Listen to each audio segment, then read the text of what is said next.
Pirates of the Caribbean is a action adventure franchise that probably everyone is already familiar with, so I don't need to explain anything. Did you know it was based on a Disney ride? That's crazy. So what's so good about these movies anyway? The first three. There's not much good about the fourth and fifth one, so I'm gonna leave those out. For one thing, people just love adventure. People love stuff like The Mummy or National Treasure, Indiana Jones. The ability to see people live out adventures that are larger than life is, I think, something that's just attractive to a lot of people.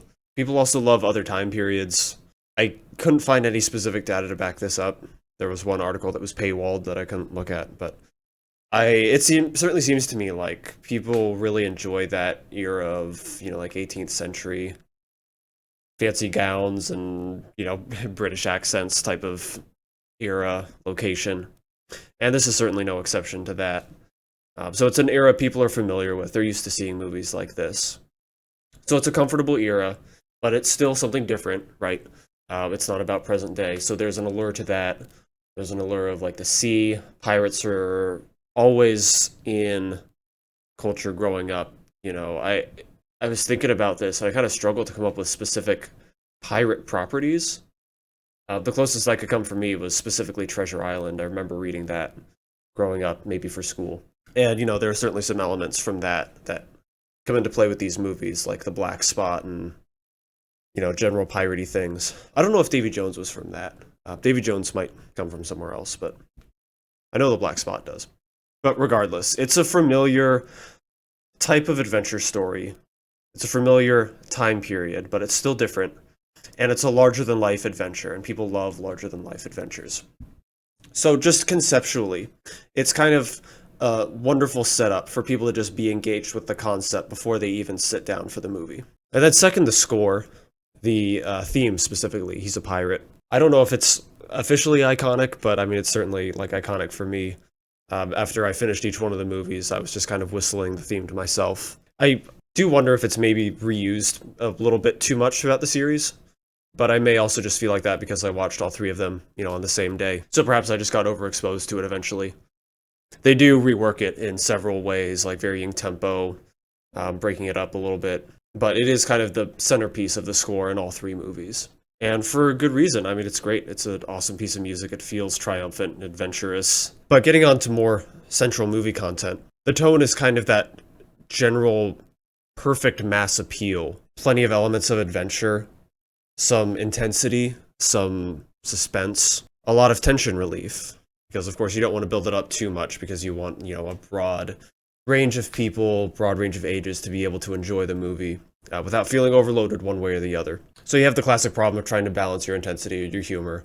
You don't want to release the pressure valve too much, or maybe in the case of the third movie, sometimes you do. But you want people to be able to enjoy the ride, and you don't want to build up the intensity too much, but of course you still want a sense of danger, you still want a sense of payoff when characters are able to do things, etc.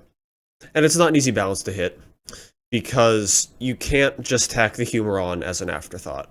I have been out on Marvel movies for a while, but one of the reasons that I was out to begin with was because it kind of started to feel like there was a movie and then also humor.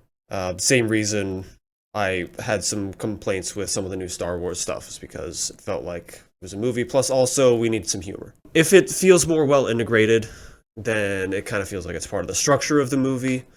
And if it feels like the humor is kind of innate to the way characters are, as opposed to just lines they deliver on the side, it makes a big difference. And then, of course, you probably know where I'm going with this. Johnny Depp is well known for his comedic performance in here. We'll touch on that a little bit later. But that is an example of the way a character is defining the humor rather than adding humor to something that pre-exists. One of the specific ways the humor here thrives is with visual gags. The visual stuff is at its strongest, I think, in the first one. It makes a little bit of a comeback in the third, but I think it's kind of weak in Dead Man's Chest. Not relying entirely on these dialogue jokes, I think, is a great choice. Because you have these 2 hour plus movies, if you just have one-liners, it's going to get a little bit stale unless they're all bangers. So being able to change the audience expectations to look for visual jokes along with waiting for, the dialogue jokes within the normal flow of the movie, I think works nicely. They all have some degree of intensity and humor for tension release. The First one, I think, has the highest amounts of tension, I think. Specifically, as the series goes on towards the end of Outworld's End, you're kind of getting more towards the side of humor over intensity. Like, the climax is fairly over the top, maybe too over the top, with the stuff like the wedding and whatnot. It probably doesn't have to be serious at that point in context, I think, because the stakes aren't super high in that moment, so it's fine. But the series, like I'm saying, the series drifts kind of a little bit between the scale of intensity and humor. To me, the ghost soldiers in the first one and the unknown of what threat is coming in association with that medallion is the best combination of intensity and humor. And specifically, the most intense and creepy parts is that unknown, because it's clearly established like there is some kind of threat that's associated, but you don't know yet. You have no way of knowing. And I think that's really for the best. I think that's a great way to put that together. A moment, I think, that kind of encapsulates that way you can integrate humor into a scene to complement it is the moment, and also touching on the importance of visual gags, is the moment where Elizabeth is getting chased inside the mansion, right? The two, I don't know what the two goofy pirate guys' names are, so they're the two goofy pirate guys to me. When they're kind of chasing her through the rooms, the chandelier falls in the middle of the floor, she runs away. She goes to, grab the sword off the wall. And so in this moment, we kind of got like this fun, pulse-pounding chase scene, kind of like high adrenaline, maybe a little bit of intensity, but you're mostly just focused on the chase scene, the explosions, stuff like that. She bars the door, she goes to grab the sword off the wall. You get a little bit of a visual gag with the unexpected nature of her not being able to pull the sword out, it's all one piece, etc., etc. So you get this kind of like quick gear shift from adventure to a little bit of unexpected humor, just to let off the gas a little bit. But then you don't get very long with the humor. That's just a natural part of the scene, but you have to transition to suspense. And so I think that's a great moment where the humor has like a functional purpose. It's not just like a side gag. It is part of the flow of the scene, and it works nicely in transitioning between these different moods very quickly. That's not to say there's anything wrong with a scene that just ends on a gag to transition to the next scene. You can certainly have those, but I think that is an example of what I'm talking about with humor being well integrated. It's just a consequence of the environment. It's not an extra thing that feels tacked on to throw in a joke as a throwaway thing before you go to the next moment. It's part of the scene. Oh, also, while I'm thinking of it, At World's End may not have as much intensity throughout, but I do think it has one of the nicer, weighty moments in the series with Elizabeth recognizing her dad's soul being ferried along to the realm of the dead. And, there's not a whole lot of emotional weight in the series. So being able to pull out a moment like that, I think is quite nice. So the biggest surprise to me on rewatching the series is that I think Geoffrey Rush is actually the best part of these movies. He is such a big part of why the humor works in the first and third movies, and I think his absence is a big part of why the second movie feels a little bit less remarkable in comparison to me. He is a great villain. I think he's certainly a better villain than Davy Jones. Not to say that Davy Jones is bad or that Bill Nighy's performance is not good. Barbossa just has so much more character and charisma. He toes the line expertly between taking the role seriously and chewing the scenery. And I think this is really nicely exemplified in a certain trait he has in his line delivery where, he'll be yelling lines out to his crew and they'll be barely comprehensible.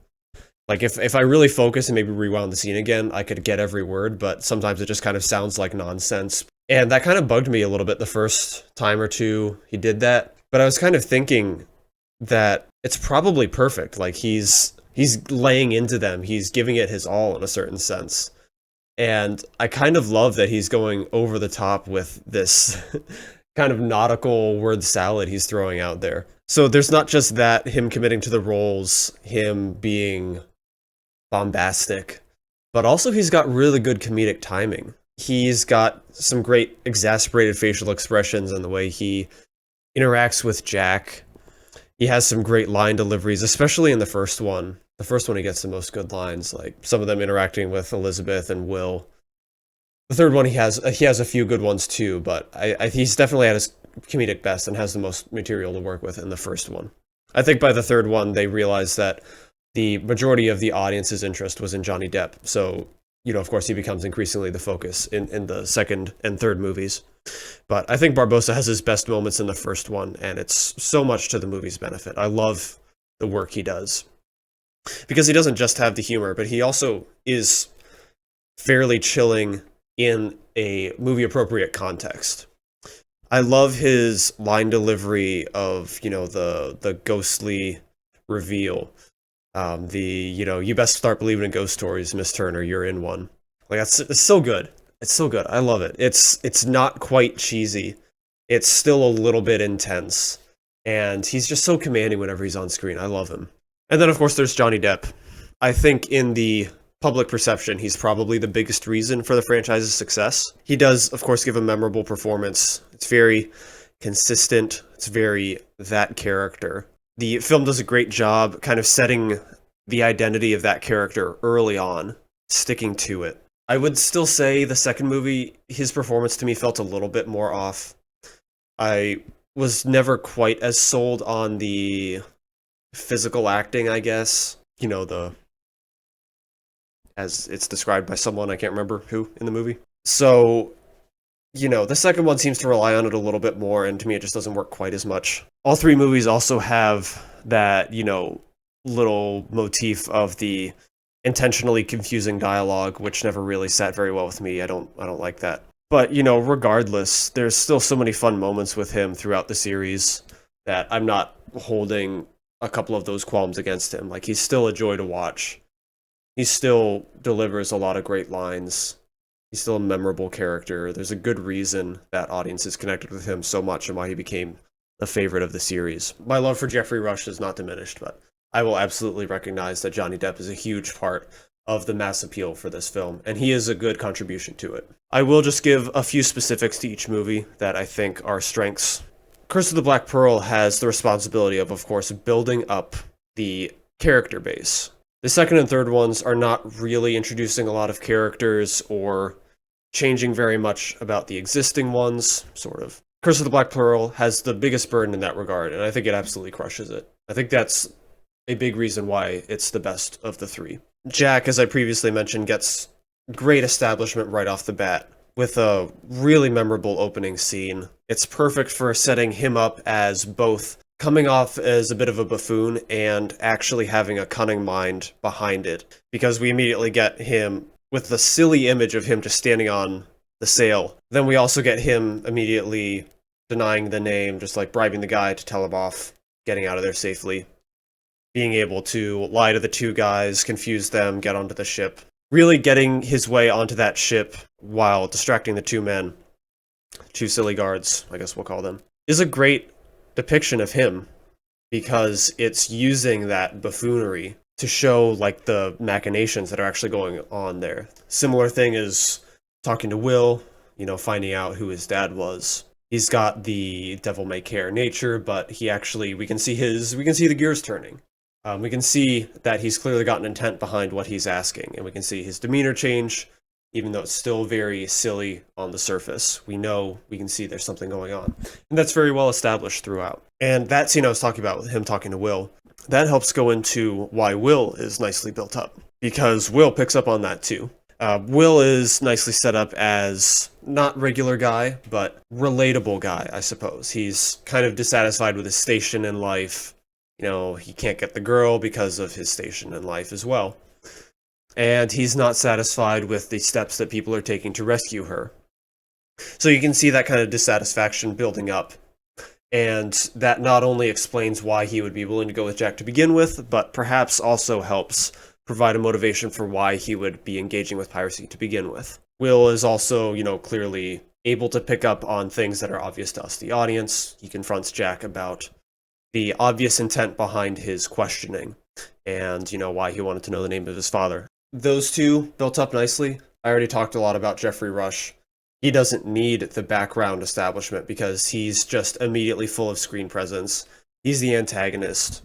He is Whatever. Yeah, you get the gist. I love Jeffrey Rush. And this also has the best physical gags between, Jeffrey Rush and the characters and the gags. I think that makes a really strong foundation for this movie overall. For Dead Man's Chest, I don't really have a lot of specific positives for this one. I don't think Dead Man's Chest is bad by any means. I still think it's like a above average movie. A lot of that is still like all the performances are solid across the board. A lot of things really are solid. I mean, the score's still fine. The visuals are still fine. Makeup is still nice. I guess I didn't mention this in a general sense, but I always liked throughout the series just how nasty a lot of the characters look. Like there's a lot of really good rotten teeth prosthetics and dirt on people's faces and stuff like that. Like the pirates always look scuzzy. But anyway, probably the highlight, as you might expect, is the water wheel scene. Like it's just such a funny, over-the-top set piece to have. And it's not just that, but it's also, like the way people kind of filter in and out of the wheel and are in various states in the wheel. I guess it's mostly Jack Sparrow who is tumbling around the key, etc., etc. And also, just as a bonus, the way the two of them stagger off the wheel after it crashes into the ocean just puts a nice cap on everything. There are a couple of nice visual set pieces. The prison at the very start, the way the camera just kind of establishes that, zooms in on it. It looks great from a distance. It's very mysterious. Serves its purpose quite well as, how did Jack Sparrow get out of this one? Also, the music room, so to speak, of Davy Jones when he's playing the organ. I think that's just a great gothic little setup there for him. There are some nice, probably mostly CGI pieces. I know I've watched a video, I think Corridor Digital did one about, or at least touching on the way they did Davy Jones's face and the tentacles and stuff like that. And it still looks good to this day, honestly. It's pretty impressive. And in addition to that, there's also the other tentacles, the Kraken tentacles, that feel super weighty. They still look nice. The way they interact with like the cannons, for instance, when they're kind of snaking up the side of the ship. I think all that stuff looks pretty nice, especially for a movie that's not 2007, 2006, 16 years old or whatever, 18 years old. And then for At World's End, of course, we get Jeffrey Rush back. He's still great. Some of the visual gags come back. I didn't think as highly of the visual stuff in Dead Man's Chest, but At World's End is nice. A personal favorite of mine was always the frostbitten toe. That always made me laugh, even this time watching through it. We also get some pretty nice visual moments, I think. There's some of the stuff with the unknown. Getting to Davy Jones's locker, I think, produces some nice moments. The starry sky and the reflection in the water, those ice caves, or the ice walls or whatever that they drive through. Even the waterfall has just like this great immense scale. And then I really like the extra emphasis they put into just sort of like this pirate lore. I'm always kind of a sucker for when a movie tries to put effort into like these intriguing things about the world, even if they're not necessarily coherent. Like I was always a sucker for Harry Potter's world building, even if I wasn't always a big fan of how coherent it was. Like just being able to throw in extra stuff that makes me interested in the world or provide some interesting twist on what we already knew, like having like the images of the souls being ferried back into like the underworld or whatever, where we see Elizabeth Stat, like that stuff, or Calypso, or even the Brethren Court getting to see more regions of pirates. All that stuff is a lot of fun. Seeing Singapore, just being able to see little bits like that. I loved that for the third movie, being able to get all this extra mythos. So yeah, I do enjoy the movies overall. I don't think any of them is the best movie or anything like that, but I enjoyed each of them for what they were. Dead Man's Chest the least. My ranking would go 1, 3, then 2, I suppose. But 1 and 3 are pretty close, I think. No regrets watching any of them. I think they're all a lot of fun. I haven't seen a whole lot of pirate movies. Each of these 3 would be like a little bit lower in my book. Like if I had to pick one pirate movie I would recommend right now, it would be to watch Captain Blood, which is kind of an older movie from maybe like the 30s or something like that, maybe 37, if I'm remembering right. But it's at least late 30s, early 40s, which is a lot of fun, a lot of swashbuckling, a lot of similar ideas, fighting the governor and fighting pirates, getting the girl. But yeah, watch any of them, watch Captain Blood, watch more pirate stuff. Watching the trilogy kind of made me want to check out some more pirate stuff, so maybe that'll be something I work on next week, some pirate movies.